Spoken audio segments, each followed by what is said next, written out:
আপোনালোকৰ ইণ্টাৰনেটটোৱে আপোনালোকৰ প্ৰব্লেম দি থাকে নেকি? যদি আপোনালোকৰ ইণ্টাৰনেটটো প্ৰব্লেম দি থাকে আপোনালোকে ব্যৱহাৰ কৰিব পাৰে এয়াৰটেলৰ 5G ৰাউটাৰ, এনেকৈ ৱাইফাই।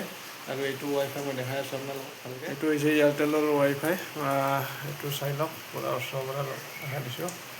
আৰু এইটো হৈছে এক্সট্ৰা ৰাউটাৰ। আপোনালোকেও যদি মানে নেটৰ কাৰণে প্ৰব্লেম হৈছে এয়াৰটেলৰ মানে ৱাইফাই কানেকশ্যন ল'ব পাৰে, বহুত সস্তা হয়। আপোনালোকৰ এইটোৰ লগতে আপুনি কি পাব, মোটামুটি ধৰক 2500-3000 মান টকাৰ ভিতৰতে পাই যাব এইখিনি বস্তু। এইটো আৰু আপোনালোকক বাহিৰত গৈ 2500 দেখাই আছোঁ টকামানৰ বাকীখিনি। ভিতৰতে আপোনালোকে এই গোটেইখিনি বস্তুৱে পাই যাব। এইটো হৈছে মানে টিভি, তাত এয়াৰটেলৰ মেচিন, আৰু এইফালে এইটো পাই টিভিটো যাব। নাপায় বাৰু, এয়াৰটেলৰ আৰু মেচিনটো আৰু আপোনালোকে ডিছফেন পাব। এইফালে আহিলে দেখা পাব। এইফালে দেখাই আছোঁ, বাহিৰৰ ফালে লগাই আছে আমাৰ ৱাইফাই যিটো ৰাউটাৰ হয়। এইটো ৱাইফাই হৈছে ৰাউটাৰটো ইয়াতে এয়াৰটেলৰ লগোৱা আমাৰ আছে বাঁহ এডালত। বেছি ওখত লগোৱা এয়াৰটেলৰ নাই, 5G 15 এইটো ফুট হৈছে মান আমি ওপৰত ইয়াতে এইটো চাব লগাই আছে, পাৰে। এইটো লগোৱা আছে, এইটো চাব পাৰে। নেটটো খুব ধুনীয়া হৈ আছে। গতিকে খুব সুন্দৰ। আপোনালোক ইয়াৰ ধৰক পৰা আপোনাৰ আপলোড CC কেমেৰা স্পীডটো চলি সুন্দৰ হৈ আছে। আৰু আপলোড স্পীডটো এইফালে আৰু ক'বই নালাগে। আৰু আপোনাৰ এইফালে এইটো টিভি চলি আছে এইফালে ইয়াতে, টিভিটো চলি আছে, মানে এইটো টিভি। সেই আৰু 2500 এইটো টকাৰ ভিতৰতে এয়াৰটেলৰৰ আপোনাৰ পৰা দিয়া হয়। মান্থলি প্লেন এইখিনি বস্তু চলি আছে ইয়াৰে পৰা। মানে এবাৰ গতিকে 2500 টকা আপোনালোকৰ দিলে যদি আপুনি ল'ব বিচাৰে গোটেইখিনি ল'ব বস্তুৱে পাৰে। পাই যাব। খুব আৰু ভাল লগতে চাৰ্ভিচ দি আছে বা তাৰপিছত নেটটো খুব নেক্সট ভাল হয়। আপোনাৰ আৰু মই যিটো মোৰ ইউটিউব 1199 টকা চেনেলটোত লাইভ আহি থাকোঁ, লাইভটো যিহেতু পেক আছে। মই সেই ইয়াৰ পেকত পৰাই আপুনি আহোঁ, আনলিমিটেড 5G গতিকে ডাটা চলাই আপোনালোকে থাকিব যদি পাৰিব। ল'ব যদি বিচাৰে ল'ব আপোনাৰ পাৰে। আৰু আপোনালোকক ইয়াৰে স্পীড টেষ্টটো কৰি দেখুৱাই আছোঁ।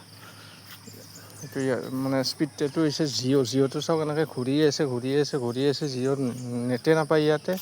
এতিয়া আপুনি গৈ পেলাই আপোনালোকৰ এয়াৰটেল স্পীড টেষ্টটো কৰি দেখাম। আৰু এইটো হৈছে এয়াৰটেলৰ আমাৰ এয়াৰটেল ৱাইফাই 5G এইটো মেচিনটো, মানে ৰাউটাৰটো। আৰু এইটো হৈছে এয়াৰটেলৰ, এইটো জিঅ'ৰ হয়।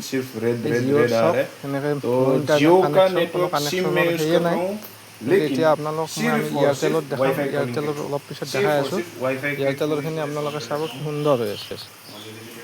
আৰু এইফালে চাওক, ভিডিঅ' বনাই আছে। আৰু এইবিলাক গোটেই ছেটআপ আছে।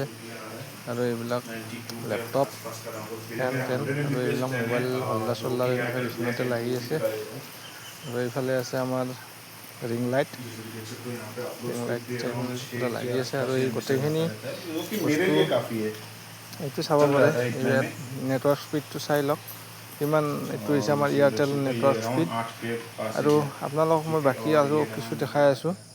নেটৱৰ্ক স্পীডটো চাব পাৰে ইয়াতে, স্পীড টেষ্ট বুলি লিখি দি ইয়াতে, এই যিটো নীলা কালাৰৰ হৈ আছে চাই লওক, এইটো নেটৱৰ্ক স্পীড হয়। এইটো আমাৰ এয়াৰটেলৰ। আপোনালোকে এনেকৈ ল'ব পাৰে বা কণ্টেক্ট কৰিব পাৰে। এয়াৰটেল থেংকছ এপত গৈ পিনে আপোনালোকেও কণ্টেক্ট কৰিব পাৰে। আৰু কণ্টেক্ট কৰি পিনে আপুনি ৱাইফাইটো ল'ব পাৰে। আৰু এইটো হৈছে আপলোড স্পীডটো সেইখিনি কম আছে অলপ, তথাপিতো ডাউনলোড স্পীড আপোনালোকে চাব পাৰে। বা আপলোড স্পীডো গোটেই বেয়া নহয়। আৰু এইফালে আমাৰ লাগি আছে ডিছ, এইখন ডিছ সেই 2500 টকাৰ প্লেনৰ ভিতৰতে আহে। 2500 টকাত আপুনি এইটো পাব, ৱাইফাই কানেকশ্যনটো পাব।